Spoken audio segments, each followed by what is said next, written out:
Ada satu hal yang perlu kita coba sadari betul dan kita bangun di dalam diri kita, bahwa cinta itu adalah anugerah dari langit. Cinta itu adalah anugerah dari langit. Bahwa cinta itu adalah pemberian dari Allah Subhanahu wa taala. Dan gak mungkin Allah memberikan rasa cinta yang membuat seorang hamba bertambah dosa, itu gak mungkin. Yang menambah dosa, yang menambah kejauhan kita dari Allah Subhanahu wa taala pasti bukan cinta. Jadi kalau ada rasa yang buat kita gak khusyuk dalam sholat, pasti bukan cinta. Kalau ada rasa yang bikin kita jadi sakit hati, pasti bukan cinta.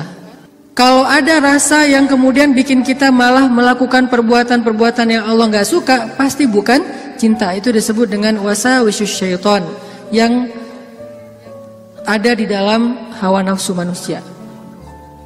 Sedangkan cinta semuanya berasal dari Allah Subhanahu wa taala. Dan cinta yang Allah titipkan kepada kita di antara hamba-hamba Allah di muka bumi, di langit dan seterusnya, itu cuma satu bagian dari 100 bagian cinta yang Allah simpan di dalam surga. Jadi satu bagian itulah yang kemudian kita lihat dari seorang ibu kepada anak, dari seorang ayah kepada putranya, dari seorang anak kepada orang tuanya, dari seorang pasangan kepada pasangannya, suami istri, istri kepada. Satu bagian yang kemudian dibagi di antara hamba-hamba Allah yang sangat banyak, miliaran bahkan tidak terhitung. Cuman satu bagian. Satu bagian itu kita udah bisa ngelihat pengorbanan seorang suami yang luar biasa. Kayak misalnya teman-teman yang nge-follow Rumah Teduh Sabadiin, ada seorang anak ngerawat ibunya di detik-detik terakhir sebelum ibunya wafat. Dia bacain Yasin, dibacain Al-Quran, dia pijat-pijat ibunya, dia belai ibunya, dia penuhi semua hak ibunya. Dan ini adalah gambaran hanya partikel kecil dari satu bagian cinta yang Allah turunkan ke muka bumi. Ini hal yang perlu kita sadari dulu teman-teman, bahwa cinta itu asalnya dari langit. Kalau kita butuh cinta dari siapapun, cinta dari orang soleh, cinta dari ulama, cinta dari orang tua, cinta dari pasangan, cinta dari calon pasangan, cinta dari mantan yang pengen balikan, cinta dari mana aja lah. Carinya tuh bukan di bumi, carinya di langit. Makin rendah sujud kita, makin kita menggetarkan arasy di langit. Tapi kalau kita cari cinta dengan cara sering-sering posting, itu juga diedit semalaman, kita nggak bakalan dapat cinta. Kita dapatnya apa? Was-wasah, bukan cinta. Terus nggak boleh posting Ustaz? Boleh, dan saya juga sering posting. Cuman bukan gitu cara mencari cinta. Apalagi diedit habis-habisan, pakai apa aplikasi berganti-ganti. Ah ini kurang apa bright lah, apa kurang charming. Akhirnya diedit. Justru yang muncul dari itu adalah kekecewaan. Makanya kalau kita mencari cinta itu adalah dengan sujud, dengan doa, dengan taqarrub kepada Allah Subhanahu wa taala, mendekatkan diri pada Allah. Sehingga kalau kita udah cinta dari Allah Subhanahu wa taala, maka Allah akan mendatangkan sekian banyak orang untuk mencintai kita. Ada yang dengan status pasangan, ada yang dengan status orang tua, ada yang dengan status teman, ada yang dengan status apapun, bahkan kadang gak dikenal, tapi dia mencintai kita karena Allah Subhanahu wa taala. Dan itulah cinta yang berlimpah. Kebayang gak di antara banyak makhluk, kira-kira gimana yang 99 bagian yang Allah simpan di dalam surga, dan itu diberikan hanya kepada segelintir hamba Allah yang masuk ke dalam surga doang. Kan banyak yang gak dibangkitkan ya, hewan, tumbuhan, mereka tidak dibangkitkan kecuali beberapa jenis hewan dan tumbuhan yang disebutkan di Al-Quran. Tapi pada umumnya hewan tidak mengalami hari berbangkit. Jadi tidak ada hewan yang mendapatkan 7 golongan hewan yang dapat naungan di padang mahsyar, gak ada itu. Yang ada manusia. Kalau hewan ngikut manusia, kalau dia berjasa dalam dakwah manusia dia terlibat. Tapi pada umumnya hewan dan tumbuhan itu tidak dibangkitkan. Padahal jumlahnya miliaran. Itu adalah satu cinta dibagi rata. Gimana 9 cinta dibagi kepada sedikit hamba Allah Subhanahu wa taala. Makanya Allah mengatakan di dalam surga itu la khaufun 'alaihim wa lahum yahzanun. Di surga itu tidak ada rasa takut, tidak ada rasa kecewa. Nggak ada lagi di surga itu adegan live group, itu udah nggak ada. Di surga itu nggak ada grup yang nge-live kita, kan lebih sakit ya, di live sama grup. Kalau kita nge-live grup masih mending, kalau grup yang nge-live kita, gimana caranya? Tiba-tiba grup sepi, nggak ada broadcast, nggak ada chat, ternyata mereka bikin grup baru, kita doang yang nggak di-invite. Itu di akhirat udah nggak ada di surga live group, di live sama grup. Di surga itu udah nggak ada bulian. Kenapa nggak ada bulian? Karena udah nggak ada jomblo. Selama masih ada jomblo, semangat nih kalau udah bab kayak gini. Saya bukan mau menzolimi teman-teman gara-gara sering ngebully jomblo. Enggak, saya nggak ngebully, saya cuma empati doang. Kasihan sih. Kasihan boleh ya. Sebagian doang, yang lain insya Allah gue mah asik-asik aja Ustadz sebagai single villa gitu ya, nggak masalah. Cuman ada sebagian yang mungkin masih berat menjadi seorang yang apalagi baru aja kemarin diputusinnya dengan bahasa yang nggak enak lah gitu. Kita adik kakak aja ya, kan nggak enak tuh. Tahu nggak teman-teman, ada cara mutusin yang lebih kejam dari itu. Kan yang biasa tuh kita temenan aja ya gitu ya, atau kita adik kakak aja. Ada nggak orang yang diputusin sama pasangannya, dibilang kamu tuh jadi ibu saya aja ya, kamu tuh seperti ibu buat saya? Ada. Dalam bahasa fikih disebut dengan zihar. Dalam bahasa saya disebut dengan diputusin dengan cara paling kejam. Di mana ayat zihar? Nanti coba teman-teman kita baca satu ayat aja di dalam surat Al-Mujadilah. Teman-teman bisa buka mushaf Al-Quran. Kita coba buka surat Al-Mujadilah, surat 58. Surat Al-Mujadilah ayat 1. Ini salah satu ayat diputusin di dalam Al-Quran. Dan diputusinnya dengan cara yang paling kejam menurut Al-Quran. Saking kejamnya Allah kasih semacam punishment buat yang mutusin, dengan cara harus berpuasa selama 2 bulan berturut-turut. Jadi kan kamu dan saya jadi anak sama ibu ya, berarti dia harus berpuasa 2 bulan berturut-turut. Kenapa? Kejam banget. Dan Khawlah bintu Sa'labah yang disebutkan di dalam ayat ini pernah digituin sama suaminya. Dulu ketika dia masih muda, suaminya meminang dia, menikahinya. Setelah Khawlah menjadi tua, suaminya kemudian jadi marah-marah kepada Khawlah dan mengatakan, pokoknya buat saya kamu itu seperti ibu. Ini bahasa zihar kalau dalam bahasa fikih, atau diputusin kalau dalam bahasa kita. Diputusin oleh suami sendiri dengan kata-kata, kamu itu seperti ibu buat saya. Akhirnya Khawlah bintu Sa'labah sedih banget. Khawlah sedih luar biasa. Tapi dia penasaran, maksud kata-kata suami saya apa? Maksudnya saya udah haram buat dia selama-lamanya atau itu tidak berlaku? Akhirnya Khawlah datang kepada Rasul. Ya Rasulullah, dia japri Rasul. Dia bilang, ya Rasul, saya diginiin sama suami saya. Kata suami saya bahwa dia buat saya itu, saya seperti ibu bagi dia, di capture. Apakah ini berarti saya sudah haram buat suami saya ya Rasul? Kata Nabi, ya wahai Khawlah, sudah haram. Akhirnya Khawlah sedih banget. Cuman Khawlah kalau sedih gak mau pakai emotikon nangis kepada orang lain. Emotikon nangisnya hanya kepada Allah Subhanahu wa taala.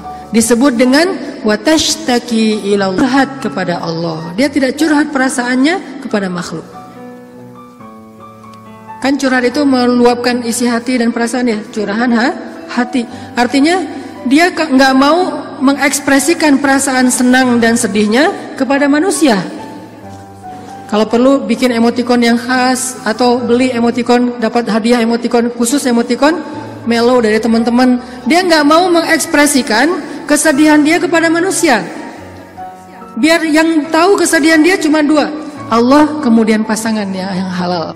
Orang lain nggak tahu kalau dia sedih. Orang lain nggak tahu kalau dia sedang dalam keadaan terbeban. Nggak ada yang tahu. Sampai ibunya aja nggak tahu. Ayahnya aja nggak tahu, temennya nggak tahu, gengnya tuh nggak tahu, geng SMP, SMA, SD nggak ada yang tahu. Sehingga satu-satunya yang tahu perasaan Khawlah yang luar biasa terpukul, terlukanya luar biasa, cuman Allah Subhanahu wa taala. Wa tashtaki ilallah, kemudian dia curhat kepada Allah. Itu cara yang paling baik dalam menemukan cinta. Ketika cinta itu mulai flat, ketika cinta itu mulai nggak ada rasanya, maka menumbuhkan kembali cinta itu dengan cara wa tashtaki ilallah. Gini caranya. Bukan gini. Tapi hal yang paling baik untuk dia lakukan kalau dia pengen merefresh cintanya, menambah rasa cinta, dan itu nggak hanya berlaku untuk pasangan, berlaku juga untuk teman, cinta karena Allah, berlaku juga kepada guru, berlaku juga kepada orang tua, berlaku kepada anak. Kalau kita ngerasa cinta kita mulai garing nih, mulai rasanya tuh hambar, maka yang kita lakukan watashtaki ilallah, minta kepada Allah Subhanahu wa taala. Karena dialah yang Allah titipkan, yang Allah kirimkan dalam hidup kita untuk kita luahkan semua rasa. Rasa bahagia, rasa cinta, rasa sedih, rasa kecewa, semua ke dia, bukan ke orang lain. Kalau kita punya pasangan tapi rasa itu diungkapkan kepada orang lain, maka kita mencurangi pasangan kita. Kita punya pasangan tapi curhatnya ke orang, jadilah TTM ya. Ini berarti kita curang, gak fair sama pasangan kita. Toh kita juga gak mau digituin oleh pasangan kita kan. Terus apa yang harus kita lakukan? Kalau kita ngerasa pasangan kita nggak pengertian, ada zat yang maha pengertian untuk kita curhat kepadanya. Kenapa harus orang lain? Dan Allah nggak akan pernah ngebocorin curhat kita ke siapa-siapa, teman-teman. Allah sebaik-baik penjaga rahasia. Dan Allah senang banget dengar curhat kita. Beda dengan orang. Kalau orang teman siapa gitu dengar curhat kita, misalnya kita telepon. Kita telepon di loudspeaker sama dia, ditaruh di meja, terus dia ngapa-ngapain ya? Kita ngomong panjang lebar, pas udah lama nggak dapat respon, kita nanya, kamu dengar nggak sih? Dia langsung lari. Ada yang lebih parah lagi tuh, bukan cuma di loudspeaker, kita baru mulai curhat, dia balik curhat. Aku habis dimarahin sama suami aku. Wah, laki-laki itu emang kayak gitu. Gue juga tiap hari dimarahin. Tahu nggak gimana cara dimarahin? Panjang tuh. Akhirnya malah dia yang curhat. Kita curhat, dia jadi dapat banyak info, akhirnya dia nikung. Oh, parah banget ya. Pernah ditikung sama teman curhat? Ada sahabat Nabi yang pernah ditikung. Ditikung fisabilillah. Namanya Abu Darda. Abu Darda, temenin aku dong. Ngapain? Ngelamar seorang perempuan, seorang cewek, soleha, hafizah, cantik, terpelajar. Kayaknya nih calon makmum ideal banget. Kenapa ideal? Dia salah baca ketika sholat, dia bisa benerin. Tapi insya Allah imamnya nggak bakalan salah baca. Kalau yang dibacanya Al-Ikhlas ya. Gua mah pede, nggak nyari makmum yang hafiz-hafiz banget. Kenapa? Karena kalau ngimamin surat Al-Ikhlas, jadi nggak pernah salah. Salman ngajak Abu Darda. Abu Darda nemenin, datang ke rumah cewek itu. Pak, saya mewakili Salman, pengen ngelamar anak bapak, putri bapak. Kata bapak ini, ya udah saya tanyain dulu ke putri saya, kalau dia setuju nanti saya nikahkan kalian. Harus nanya dulu ke perempuannya, ke putrinya, karena nggak boleh nikah paksa dalam Islam. Sama dengan nggak boleh menghalangnya yang sudah punya niat baik untuk menikah. Sama dengan kita menghalang-halangi anak kita untuk datang ke masjid beribadah. Calon mertua. Nggak boleh menyusah-nyusahin anak kita yang pengen beribadah. Apa ibadahnya? Nikah. Bukankah nikah itu setengah dari agama? Selama itu kita perhatikan bukan sesuatu yang sangat beresiko, yang terlalu terburu-buru, ceroboh, maka biarkan mereka melihat kebesaran Allah Subhanahu wa taala di dalam rumah tangganya. Rumah tangga seperti usaha dibangun dari nol, tiba-tiba Allah kasih banyak kemudahan setelahnya. Udah selesai lamar, ditanya sama ayahnya kepada putrinya, "Nak, gimana tuh ada satu orang cowok di depan ngelamar kamu? Yang mana?" Itu yang Salman, yang orang Asia.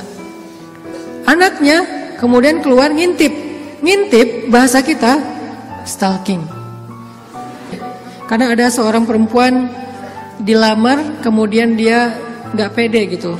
Dia bilang ke Rasulullah, "Ya Rasulullah, boleh gak kalau saya itu aib saya bahwa dia kepalanya ini rambutnya banyak yang sudah rontok karena penyakit. Kemudian dia bilang, boleh nggak saya pakai rambut palsu atau saya tutup rambut saya dan saya nggak kasih tahu ke siapa-siapa kalau rambut saya itu udah rontok. Kata Nabi, sampaikanlah. Jadi nggak perlu diedit, nggak perlu dibikin yang sekeren mungkin, tapi kemudian orangnya kecewa. Dia stalking, oh itu cowoknya. Kalau yang di sebelahnya itu Abu Darda, ya sudah. Akhirnya si cewek menerima lamaran, tapi bukan untuk Salman, untuk Abu Darda. Datang bapak itu, alhamdulillah saya udah bicara dengan anak saya. Oh gimana Pak? Salman udah deg-degan gitu. Sabar ya Salman, ternyata anak saya belum berkenan untuk menikah dengan Salman. Oh nggak apa-apa Pak. Cuman anak saya ternyata ridho menikah. Oh apa-apa. Jadi nggak enak hati gitu kan. Aduh Salman, ini bukan saya loh ya. Mintakan tadi kamu dengarkan saya ngomong apa. Kata Salman, udah biasa aja kali Abu Darda. Tapi saya nggak mau nikung kamu. Udah nggak apa-apa. Kan Allah menciptakan kita berpasang-pasangan. Masing-masing udah ada takdirnya. Akhirnya Abu Darda nggak enak banget. Si bapak juga terlalu vulgar. Harusnya kan biarin dulu mereka pulang di Japri ya. Abu Darda balik kan bisa ya. Abu Darda ditelepon gitu balik. Mau ada yang diobrolin. Kenapa di depan Salman? Sehingga Salman jadi sedih. Enggak, ternyata mereka paham. Cinta mereka itu karena Allah SWT. Kalau belum berjodoh berarti emang bukan itu cintanya. Dan mereka tidak akan memberikan hatinya, karena hati itu satu-satunya organ di datu yang paling berharga. Dan dia gak akan ngasih kecuali kepada orang yang sudah berakad, saya terima nikahnya. Dan kemudian dikatakan oleh saksi sah. Kecuali saksinya mantan, itu gak bakalan sah. Saya terima nikahnya. Gimana saksi? Belum. Oh ya, ulangi lagi. Udah 100 kali, belum aja. Kenapa? Saksi nggak bisa move on. Yang lebih berat tuh bukan saksinya yang mantan, KUA-nya yang mantan. Tuh parah tuh. Ini kenapa ya persyaratan nggak ada yang lengkap ya? Semuanya persyaratan kurang aja gara-gara KUA-nya adalah mantan. Nauzubillah lah ya. Kan pernah viral tuh di Instagram yang seseorang ngelakuin kriminal kemudian disidang. Kebayang gak sih pas lagi di sidang gitu ternyata ketua majelis hakimnya itu mantan kita. Wah, jadi kamu setelah putus dari aku jadi gini? Iya, aku gak bisa hidup lagi tanpa kamu. Ya udah apa? Kamu saya vonis menikah dengan saya. Gak penting juga. Nah akhirnya kita balik lagi ke cerita Khawlah. Khawlah curhat kepada Allah. Ketika ada masalah, Khawlah bilang ya Rabbi ilahi. Dia curhat, dia nangis, dia habis-habisan hanya di hadapan Allah saja. Ketika di hadapan manusia, dia nggak mau menunjukin dirinya lelah di hadapan manusia.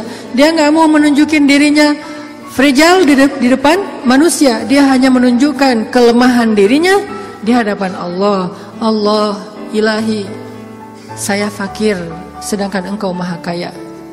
Saya lemah sedangkan engkau maha perkasa. Saya bodoh sedangkan engkau maha bijaksana. Saya bingung sedangkan engkau maha tahu segala-galanya. Kita tunjukkan semua kelemahan kita, curhatnya kepada Allah, jangan kepada makhluk.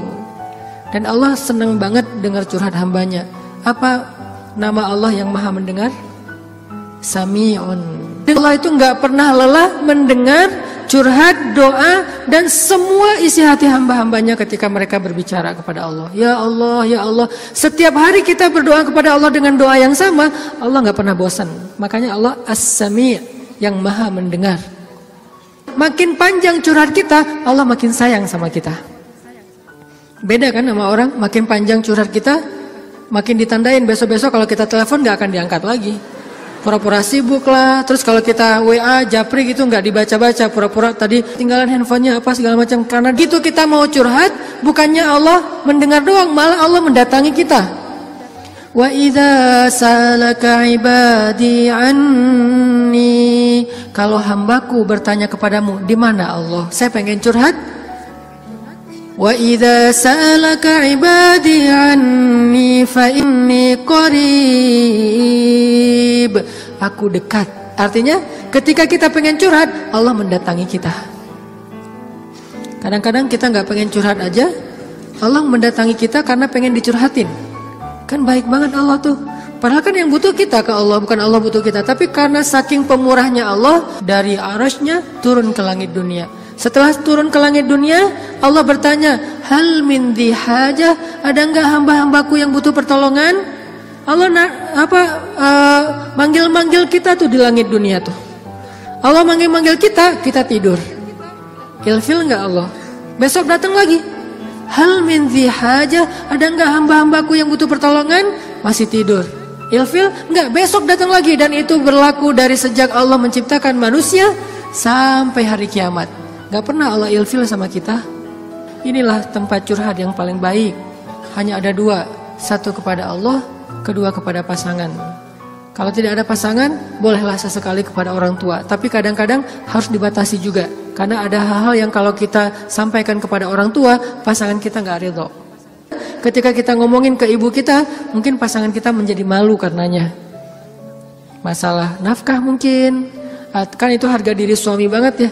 Kalau seorang istri kemudian curhat ke ibunya, ya AA ngasihnya kurang terus setiap bulan, kan dia jadi malu nih. Ada hal-hal yang suaminya akan malu dan gak rela. Terus kepada siapa yang insya Allah suami kita gak malu? Kepada Allah. Ya Allah, suami saya ngasih nafkah kurang terus udah berapa bulan. Saya sih berharap gak usah banyak-banyak ya Allah, 30 juta aja sebulan. Ini masih kurang 29 juta, kurang sejuta curhat ya. Karena suami kita juga curhatnya ke Allah. Ya Allah, saya pengen nambahin nafkah buat istri saya. Ya Allah, ya Allah, ya Allah. Dua-duanya curhat nih. Kalau perlu curhatnya sambil pegangan tangan, kan seru tuh. Coba kalau masih sendiri, pegangan tangan siapa? Gini-gini. Mana ya tangan? Kalau sholat tahajud berdua sama sendiri. Kalau sendiri, yang banguninnya alarm. Nggak enak banget tuh. Ring, apa sih berisik? Tapi kalau udah berpasangan, yang banguninnya suara lembut. Kang, bangun. Akhirnya makin tidur. Ini tapi bukan fikih ya. Ini iseng-isengan saya doang nanya ke istri saya. Yang. Kalau kita sholat tuh boleh nggak sih gandengan? Istri saya nanya, gandengan gimana? Jadi kita tengah malam tuh nanya kayak gituan. Gandengan gimana? Gini, jadi kita takbir terus. Boleh nggak sih kayak gitu? Nanya ya. Tapi kalau deketan boleh kan? Boleh. Ya udah deketan lagi dong. Lagi sah. Bisa nggak ngomong kayak gitu ke teman kos-kosan? Deket lagi dong. Bahaya. Makanya teman-teman curhat sama Allah SWT. Analogi dan contoh kasusnya mungkin masalah cinta dengan pasangan ya. Tapi moral of the story-nya itu bisa kita pakai dalam apa aja. Karena kita punya masalah bukan cuma dengan pasangan, bukan cuma dengan teman, tapi kita punya masalah dalam pekerjaan, dalam apa aja. Pokoknya mau curhat ke langit. Karena Allah selalu menunggu kita curhat. Yang di seluruh bumi juga makhluk-makhluk Allah selain jin dan manusia setiap hari berdoa kepada Allah.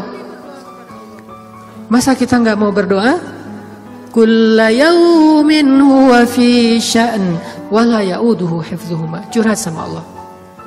Akhirnya Khawlah udah selesai datang ke Nabi. Kalau bahasa kita kayak ngejapri ke Nabi gitu. Nabi bilang, kamu sama suami kamu sudah haram selama-lamanya. Karena zihar itu adalah tradisi Arab jahiliyah. Kamu buat saya seperti ibu. Itu tradisi Arab jahiliyah yang gak baik banget. Sangat-sangat tidak adil kepada perempuan. Jadi ini salah satu ayat bukti bahwa Al-Quran itu benar-benar turun untuk mengangkat kehormatan perempuan. Karena tradisi Arab jahiliyah, kalau dia udah mulai bosan sama istrinya, langsung dia ceraikan seumur hidup. Kenapa seumur hidup? Biar gak dapat waris, biar gak ada tanggung jawab apa-apa, nafkah segala macam. Kan curang banget kan? Dinikahi ketika muda, pas udah tua diceraikan tanpa ada harapan warisan dan nafkah lagi selama-lamanya. Ternyata Khawlah gak berhenti dengan bertanya kepada Nabi doang. Dia minta kepada Allah. Tadinya gak ada loh fikih zihar di dalam Islam tuh gak ada. Gak ada syariat hukum tentang bab zihar di dalam Islam. Baru ada setelah Khawlah curhat. Jadi bisa dibilang beberapa syariat Islam itu muncul hasil dari curhat-curhat para hamba. Apa arti Al-Mujadilah? Perempuan yang sedang curhat. Ini surat curhat di dalam Al-Quran.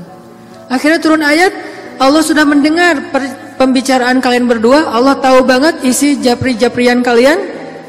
Kemudian Allah mengatakan, zihar itu adalah dosa besar. Dan orang yang melakukan zihar tidak berlaku untuk istrinya. Tapi dia wajib menebus dosa itu dengan cara berpuasa 2 bulan berturut-turut. Suami dari Khawlah orang yang sudah sangat tua. Nabi panggil dia ke sini. Akhirnya sahabat nyari-nyari dia, dipanggil ke rumah Nabi. Kemudian Nabi mengatakan, sudah turun ayat tentang masalah kamu dengan Khawlah. Allah nggak redha dengan apa yang kamu lakukan kepada Khawlah. Akhirnya dia dimarahin sama Nabi. Kemudian Nabi mengatakan, ya Rasulullah, saya sadar, saya insaf, saya taubat. Terus gimana menebusnya ya Rasul? Kata Nabi, berpuasalah 2 bulan berturut-turut. Dia bingung. Rasul, saya ini laki-laki yang sudah tua. Jangankan 2 bulan berturut-turut, sehari aja batal. Gak boleh batal sehari aja, gak boleh. Kalau batal sehari, gak bisa besok dilanjutkan, gak bisa. Langsung mulai dari nol. Ya Rasul, saya puasa sehari aja gak kuat, gimana 2 bulan? Rasul mengelus dada kemudian mengatakan, ya udah kalau gitu beri makan 60 orang miskin. Ya Rasul, gak ada orang yang lebih miskin di daerah sini daripada saya. Akhirnya Nabi ngambil beberapa karung korma, dikasih ke dia, ngasih makan ini untuk keluargamu. Ini juga menjadi dalil gimana Islam itu agama yang sangat-sangat toleran.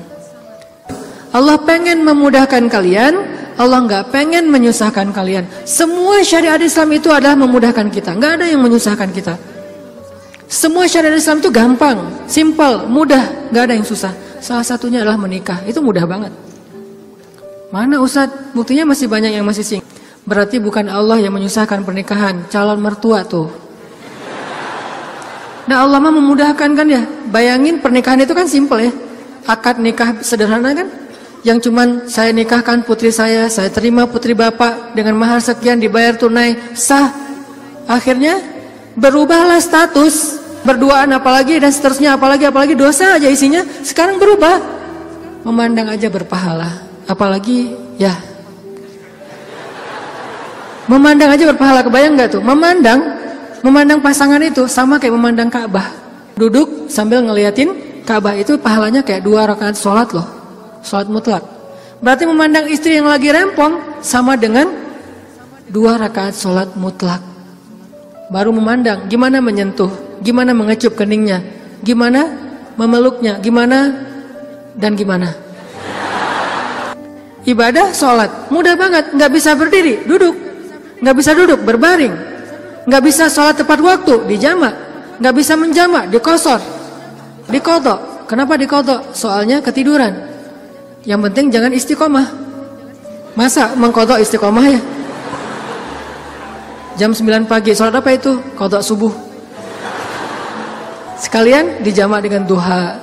Istiqomah, udah setahun kayak gitu. Nah ini kayak misalnya kita pulang malam, belum isya nih. Tadi pas isya, pas lagi di jalan macet-macetan, sampai di rumah capek banget, mandi segala macam, makan, akhirnya ketiduran. Lupa kalau kita belum sholat isya, bangun-bangun subuh, oh iya ya semalam saya belum isya. Gak apa-apa, lakukan ketika kita ingat. Karena itu lupa atau gak sadar atau gak tahu ilmunya. Balik lagi, akhirnya Allah turunkan ayat untuk ngebela Khawlah bintu Sa'labah. Kenapa? Curhat kepada Allah. Jadi butuh cinta, butuh ditambahkan rasa cinta, butuh diharmoniskan perasaan cintanya, minta kepada Allah karena cinta itu dari Allah Subhanahu wa taala, bukan dari makhluk. Hati kita itu ada di antara jemarinya Allah, ada di dalam genggamannya Allah. Kadang-kadang kita sendiri nggak berkuasa untuk nolak apa yang diinginkan oleh hati kita sendiri loh. Dan saya ngebuktiin banget, saya sering bilang saya itu bukan tipe istri saya banget. Ada 4 hal yang istri saya nggak mau, 4-4-nya ada di saya. Ketika sebelum ketemu saya, pokoknya saya nggak mau ini. Aduh, nggak mau banget deh, nggak banget deh. Makanya jangan gampang nyumpahin ya. Nanti malah dikasih seperti yang kita sebutin. 4 hal yang saya nggak pengen banget ada suami saya yang 4 ini. Ternyata pada diri saya ada 4-4-nya. Ya Allah, tundukkanlah hatinya untukku, ditundukkan. Kok saya nggak bisa nolak kamu? Ya. Kuat-kuatan doa kan? Dia berdoa, ya Allah please jangan orang itu, ya Allah please yang dia. Kuat-kuatan doa, ya Allah jangan orang itu, please jangan orang itu, ya Allah please dia aja, jangan yang lain. Ustadz dilawan nih. Doa. Jadi minta sama Allah itu gampang banget loh. Hidup kita tuh cuma masalahnya cuma gini doang. Buat saya hidup saya itu modalnya bukan duit, bukan teman, walaupun itu semuanya penting dan berharga, tapi modal paling penting dalam hidup saya itu ini. Makanya saya nggak mau sama sekali menggadaikan doa dengan makanan yang syubhat dan haram, nggak mau saya. Misalnya jalan ke luar negeri kayak kemarin New Zealand, Jepang yang bukan, yang muslimnya minoritas kan susah nyari makanan halal tuh.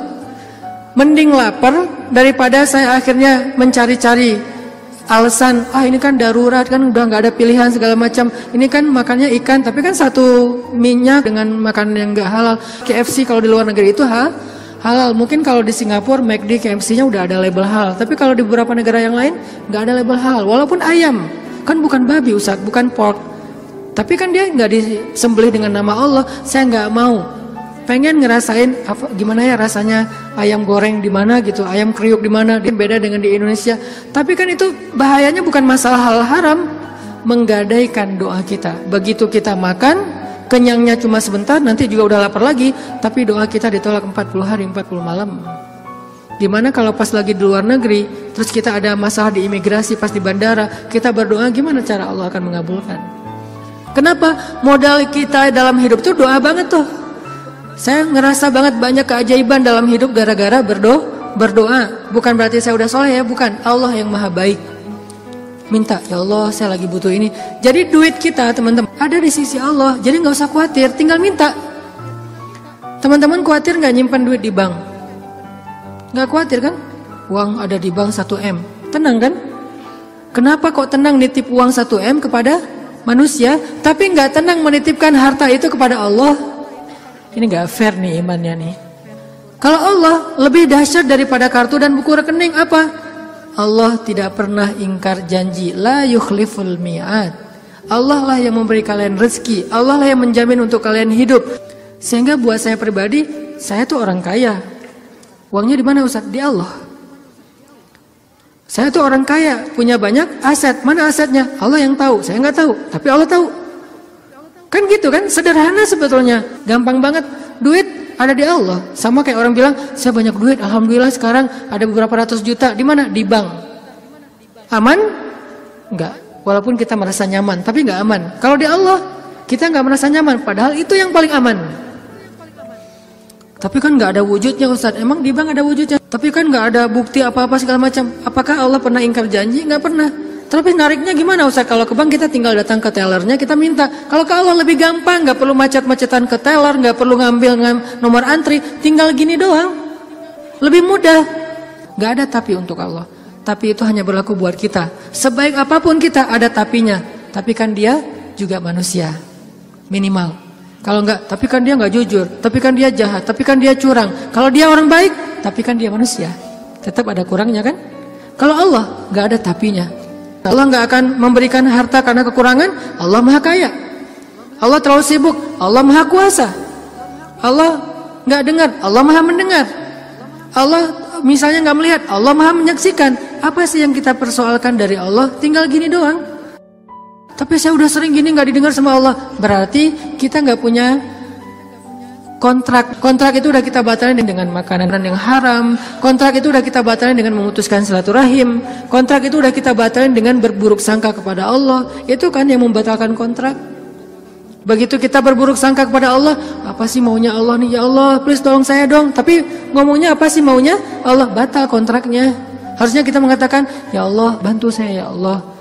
Saya yakin tidak ada sesuatu yang sia-sia dari takdirmu. Kita berbaik sangka kepada Allah, maka Allah pasti akan menunaikan janji. Wa aufu bi ahdi, ufi bi ahdikum.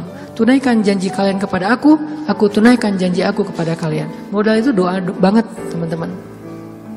Doa banget. Cinta, mau dapat sahabat, mau dapat pasangan, mau dapat kasih sayang orang tua, mau dapat doa dari orang-orang soleh, mau dapat rezeki yang berkah, mau dapat terutama cinta dari Allah. Caranya adalah menengadahlah ke langit, bukan ke bumi. Sujudlah di bumi, lalu memintalah ke langit. Maka Allah Subhanahu wa ta'ala akan melimpahi kita dengan rasa. Tinggal kita yakin aja sama Allah. Masalah yakin inilah yang membuat kita kadang-kadang jadi harus menunggu. Menunggu keajaiban dari Allah tergantung tingkat keraguan. Makin besar ragu kita, makin lama kita menunggu datangnya pertolongan Allah. Makin kuat keyakinan kita, makin cepat datangnya pertolongan Allah. Orangnya soleh banget, imannya pasti kuat tuh. Tapi dia belum ditolong aja sama Allah. Nah, berarti kita belum paham cara Allah menolong kita. Allah nolong kita itu dengan dua cara, teman-teman. Pertama, pertolongan UGD. Apa yang dilakukan Allah? Allah akan menolong hati kita terlebih dahulu. Bukan masalah kita diangkat, hatinya yang dikuatkan. Itu pertolongan Allah. Tapi diuji oleh Allah dengan sakit, dengan kemiskinan. Kok Allah nggak mendengar doa dia? Nggak, Allah mendengar doa dia. Terus apa bukti pertolongan Allah? Allah nggak langsung ngasih dia duit, sembuh dan segala macam, bukan. Allah kuatkan hatinya sehingga kita nggak habis pikir, kok dia bisa bertahan ya dengan kondisi kayak gitu. Kok dia tetap bisa bahagia ya dengan keluarganya dalam kondisi kayak gitu. Ibu di rumah Teduh Sahabadiin itu, ibu ini pasien kanker apa gitu. Beliau udah parah banget dan dirawat sendiri di rumah sakit, nggak ada yang jagain. Kenapa? Karena suaminya lumpuh. Kebayang nggak tuh ujian rumah tangga? Anaknya masih kecil-kecil. Salah satu anaknya tuh SMA ngurus ayahnya. Sementara suaminya lumpuh udah nggak bisa ngapa-ngapain. Maaf. Buang air kecil, air besar di tempat tidur, semuanya di tempat tidur, nggak berdaya. Istrinya kanker stadium lanjut, dirawat di rumah sakit Hasan Sadikin, tapi nggak dapat kamar sehingga harus bolak-balik. Kalau bolak-balik ke rumah jauh, akhirnya tinggal di rumah Teduh. Cuman yang pertanyaan istri saya agak heran, udah berapa lama suaminya lumpuh? Udah 3 tahun. Istri saya ngelihat anaknya baru 1 tahun. Loh, anaknya baru 1 tahun ya? Iya. Suaminya udah lumpuh 3 tahun. Terus gimana caranya? Maksudnya masih bisa dikasih keturunan, yang penting jangan dibayangin aja. Nggak boleh ngebayangin. Kita hanya ngebahas hikmah. Bukan kok bisa ya? Masya Allah luar biasa ya. Allah masih tetap ngasih kebahagiaan kepada mereka. Anak bayi sebagai hiburan buat mereka. Kalau suaminya lagi kangen anaknya dibawa ke rumah. Kalau istrinya lagi kangen dibawa ke rumah sakit. Ganti-gantian, penyejuk hati mereka. Allah pengen menguatkan hati mereka dengan sakitnya lewat seorang bayi. Itu cara Allah menolong kita teman-teman sebelum diangkat masalah kita. Sehingga jangan salah paham kalau ada orang soleh miskin, kalau ada orang soleh sakit, kalau ada orang soleh kena musibah terus. Mungkin Allah tidak langsung menyelesaikan masalah dia, tetapi Allah lebih suka untuk menjaga hati dia. Karena dengan cara kayak gitu Allah akan terus dekat dengan dia. Kadang kalau kita diselesaikan masalahnya oleh Allah, tiba-tiba jadi jauh kan? Ya Allah tolong saya tahajud 1 juz 1 malam. Luar biasa tuh kalau lagi ada masalah. Satu masalah selesai, gak usah tahajud, sholat aja dijamak lagi tuh tadi. Maghrib dijamak dengan isya, zuhur dijamak dengan asar, subuh dijamak dengan duha.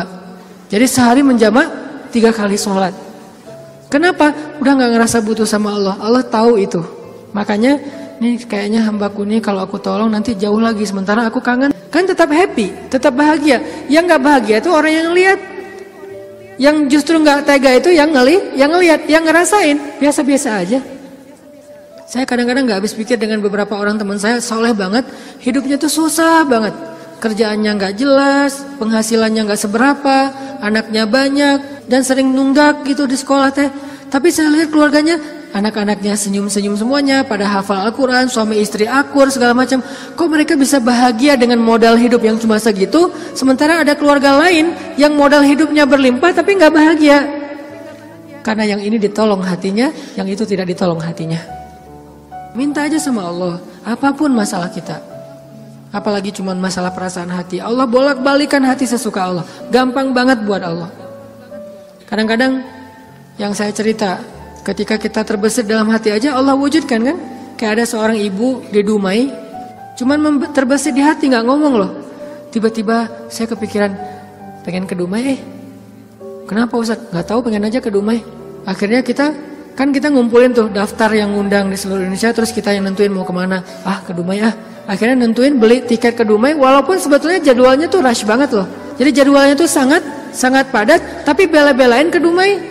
Kenapa? Allah yang menuntun hati saya, menggerakkan hati saya untuk datang ke Dumai.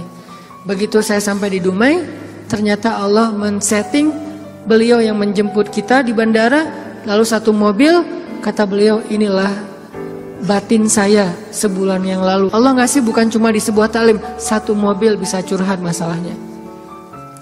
Bukan saya soleh, bukan, dianya yang solehah. Allah yang maha baik. Dan kita bisa banget. Jadi kalau orang bisa datang ke kita lewat doa, berarti jodoh juga bisa datang ke kita lewat doa. Tinggal kuat-kuatin aja doanya kayak tadi. Saya pernah satu raudhah dengan seorang calon pejabat ya. satu raudhah, dia lagi umroh, saya juga lagi umroh. Kita satu karpet hijau tuh raudhah. Kebenaran saya tahu beliau dan gak setuju dia menjabat karena banyak mudaratnya daripada manfaat. Dan saya tahu karena mau menjabat waktu itu, dan saya tebak-tebak aja nih, kayaknya doanya supaya dia dipilih nih. Dia doa di sebelah saya juga doa di sebelah dia. Saya doanya pas dengerin kayaknya khusyuk banget doanya, nangis-nangis itu. Ya Allah, tolong jangan kabulkan doa orang di sebelah. Karena mudaratnya lebih banyak, saya nggak rela banget dia yang berkuasa karena bahaya banget. Jelas doa itu yang paling luar biasa. Sama kayak kita menjalani hidup, ada masalah dikit tinggal gini kan. Sama kayak kita ada asuransi, ada masalah dikit tinggal klaim. Cuman ngeklaim asuransi kan lama nih. Kita harus bayar 200.000 dulu, kita harus ada prosesnya dulu. Kalau ke Allah, kenapa kita ngeluh? Kok lama banget ya Allah, kok lama banget? Enggak, kalau kita yakin akad kita dengan Allah di sini. Makin kuat di sini, makin cepat Allah menolong kita, dan itu ajaib banget. Saya nolak kalau misalnya Allah mau mendatangkan sesuatu dalam hidup saya, gimana pun ditolak tetap akan datang. Tetap akan ketemu. Alam yajidka yatiman fa'awah wa wajadaka dhallan fahada wa wajadaka ailan fa'aghna. Itu yang jadi modal kita. Bukankah dulu kita pernah ngalamin masa-masa sendiri kemudian Allah beri kita keluarga, masa-masa ketika kita bingung Allah beri kita petunjuk. Fa'ammal yatima fala taqhar wa ammas sa'ila fala tanhar wa amma bi ni'mati rabbika fahaddis. Apa maksud wa amma bi ni'mati rabbika fahaddis? Nikmat Tuhanmu itu dibicarakan. Maksudnya apa? Untuk membuat kita makin yakin sama Allah. Ya, dulu kan Allah pernah nolong kita. Dulu kita pernah lapar, Allah yang beri kita makan. Dulu kita pernah bingung di sebuah kota mau kemana, Allah kasih kita tempat tinggal. Dulu kita pernah bingung sendiri, Allah kesepian sendiri, Allah kasih kita keluarga. Itu yang dibahas untuk tajdidul iman, memperkuat iman kita kepada Allah Subhanahu wa taala. Jadi kesimpulannya teman-teman, bahwa kita butuh apa aja mintalah sama Allah, termasuk cinta. Jangan begging kepada manusia, karena itu akan menjatuhkan harga diri kita. Kalau mau begging, mengemislah kepada Allah Subhanahu wa taala. Makin kita mengemis kepada Allah, makin Allah angkat derajat kita. Makin mengemis makin mulia. Kalau ke manusia, makin mengemis makin hina. Mudah-mudahan ini menjadi booster buat kita, bukan hanya dalam masalah pernikahan, tapi juga dalam semua masalah hidup kita. Dan la tahzan, innallaha ma'ana. Gak usah khawatir, jangan sedih, jangan putus asa. Allah itu selalu bersama kita. Kenapa kita tidak mengandalkan ini dalam hidup kita?